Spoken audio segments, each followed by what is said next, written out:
Bro, ajari gua hikmah. Demikian sebuah kalimat terucap dari sahabat saya yang memiliki gedung di depan City Walk Sudirman. Gedung 30 lantai tersebut, kantornya berada di lantai 29 dan lantai 30. Saya terkejut kenapa tiba-tiba saya baru datang ke kantornya dia berkata demikian. Tapi dia sahabat lama saya. Dia juga mitra bisnis saya.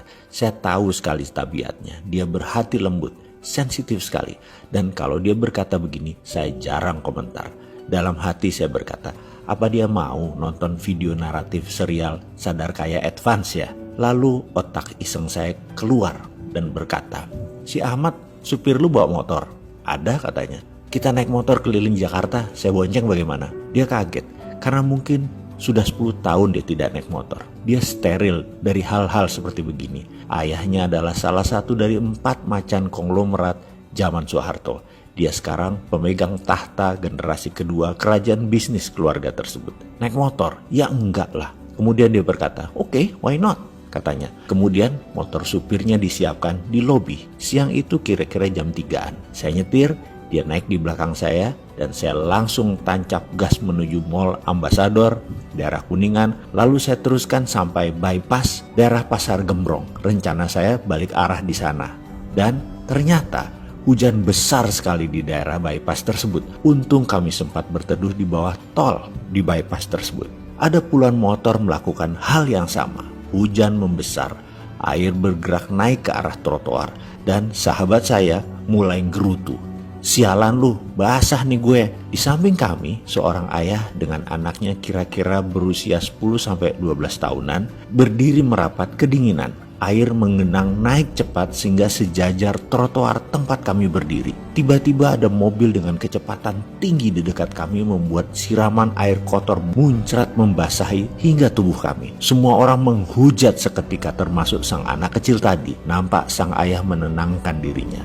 Saya yang berdiri di sampingnya tak kuasa tidak mendengarkan percakapan ayah anak ini. Sudahlah nak, jangan marah. Tapi dia kurang ajar ngotorin semua orang ayah. Kalau kita marah, kata ayahnya, itu energi negatif yang keluar dari diri kita.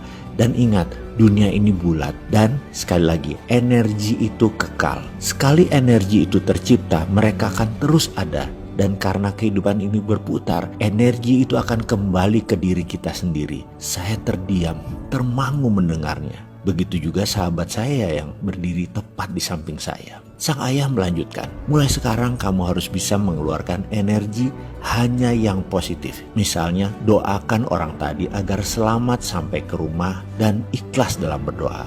Doakan semua orang yang berteduh ini selamat sampai di rumah dan tidak terkena penyakit. Doakan pengemis di pinggir jalan. Doakan apa saja yang kamu lihat. Anak sekolah yang baru pulang, tukang sapu jalanan, semua yang kamu lihat, doakan. Percayalah, hidupmu akan lurus, mudah, dan selamat dunia akhirat. Papa selalu mencari uang halal untuk keluarga. Siang malam, semua papa doakan. Mamahmu menanak nasi, dia berdoa. Ucapkan doa baik buat petani yang menanam, pedagang yang berjualan, pengendara yang membawa beras ini, petani yang menggiling padi menjadi beras, ikan yang dimasak pun mama selalu mendoakan. Sehingga apa yang kita makan sudah disyukuri, sudah diikhlaskan, sudah diseimbangkan. Tak lama kemudian sebuah Alphard warna hitam tepat berhenti di depan mereka dan pintu terbuka. Mama, kata sang anak sambil naik ke mobil tersebut, dan supir mobil tersebut bertukar dengan sang ayah.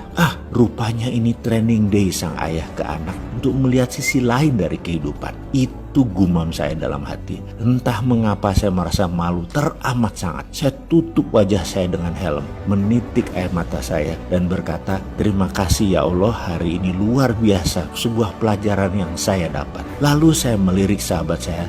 Ternyata dia lebih parah lagi. Dia menangis deras air mata sambil bergumam, sialan lu bro, lu apain gua? Sialan tuh bapak, kena gua. Gua belum jadi ayah yang baik, gua belum jadi orang yang berpikiran positif. Ya Allah, terima kasih, tobat hamba. Dan saya pun diam saja, menanti hujan reda.